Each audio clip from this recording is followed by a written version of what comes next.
Good evening, everyone. It's the first big Friday night of the high school basketball season, so we've got a full slate of games. Let's begin in Negaunee as the Lady Miners hosted Manistee. And here's Negaunee radio guys, Brady and Jesse. They gave me a shout out on the radio, so I'll give them one on TV. I have no idea what he's saying right there, but Miners were up 20 midway through the second. So we got to see some of the younger players on the team. Jenna Sager hits the three. Sags pushes the lead to 29.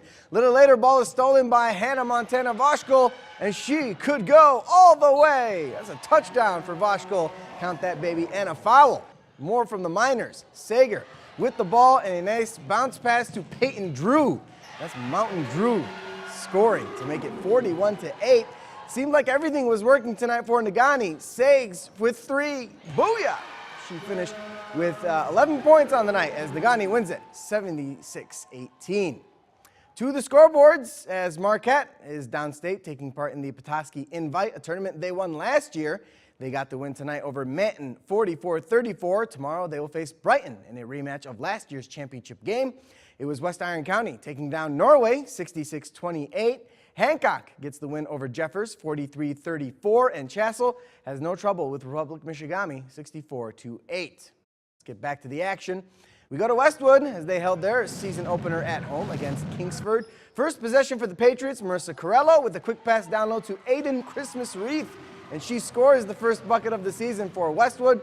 Moments later, Patriots push the ball down to Tessa Lease, and Tessa Beast gets the short jumper to fall. Westwood up 4-0 early on. Flivvers would respond. Brooke Kriegel drives, floats one up, and BK gets it to go as Kingsford gets on the board. Back the other way, Maddie Koski finds a wide open Marissa Corello, and Marissa explains it all on that play. Westwood out to a 9-2 lead. A little later, it's Kriegel with the steal, and BK is going to pull up from three and nail it. Brooke outshining her sister Jordan in this one, but she doesn't mind as she dishes to her sister for another three, and boom. Flivvers were down at the half, but they come back to win it 44-40. Let's jump over to Gwyn, season opener for the Model Towners as they faced Gladstone. Third quarter, Braves up one, but not for long. Trisha McGuire knocks down the three, and T-Mac gives Gwyn the lead. A little later, Marissa Delmont drives and dishes to Brooke. What's the manner with you? And she hits the jumper to make it 15-11 Model Towners. The Braves would answer back, though. Layup is no good, but Caitlin Too Slick Hardwick grabs the board and gets the basket to make it a 2-point game. The Model Towners would answer back with some nice ball movement inside to Tierra Taylor, and T-Squared gets it to go off glass. She pushes the lead back to 4. Hold it together, Dane. But the defense would ramp up. Turnover near midcourt as Hardwick comes up with it and gets the easy layup to go. She finished with 10 points on the night.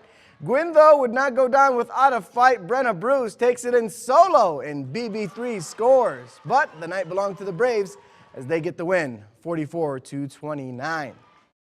More scores as Kearney Nadeau tops Mid-Peninsula thanks to Taylor Linder as she finished with 18 points and 11 rebounds. Bark River Harris wins their home opener over Forest Park, 53-41. Haley Demers and Sierra Debelak combined to score 25 points. It was beach night in Munising, and I was reprimanded on Twitter for missing it. No worries, as the Mustangs knocked off Stevenson at 59-44. Cayenne Went led the Stangs with 17 points and 10 rebounds. Kelsey Ackerman chipped in with 10 points as well. More action as we head down to Rapid River. The Rockets faced North Central, and here's the tip-off, and right out of the gate, the Jets came out firing. Chloe Wells with the easiest bucket of her career. C. Wells gets the scoring started. Back the other way, Kristen Goodacker drives to the hoop, finds herself under the rim, but KG says, no problem. Nice reverse layup for the Rockets' first points. More from R-squared as Jenna Rubik finds Elizabeth Goodacker for the layup. E. Good gives the Rockets a 3-point lead. Jets not backing down, though. Taylor Popour sends this pass deep to Natalie Dombrowski, and that's going to be a touchdown for North Central. Natty D cuts the deficit down to 3. More from the Jets as they work the ball around, and then inside to C. Wells, and she gets the easy layup to go. North Central would keep things interesting late, but the Rockets kept firing. Rachel Green Shoes Bittner knocks down the 3. She finished with 11 points as Rapid River wins it 45-38. Back to the scoreboards as we look at some hockey action. Marquette was below the bridge today, and their comeback falls short as they lose to Utica Eisenhower 7-5. Calumet hosted Cranbrook, and the Copper Kings fall in overtime 2-1. Brett Locus, the lone scorer for Calumet. Houghton gets the win over Traverse City Central 5-2. Tabi Raiola had 2 goals for the Gremlins. Dawson McKay chipped in with 1 goal and 2 assists. And Hancock loses a tough one at home to Heartland 2-1, the final there. More hockey scores as Northern Michigan gets the home win over Alabama Huntsville 3-1. Wildcats get all 3 goals from their special teams as Troy Loggins and Adam Rockwood score shorthanded goals, and Zach Diamond Tony scores on the power play in the third to ice it. These 2 teams will be back at it tomorrow at the Berry at 7 o'clock.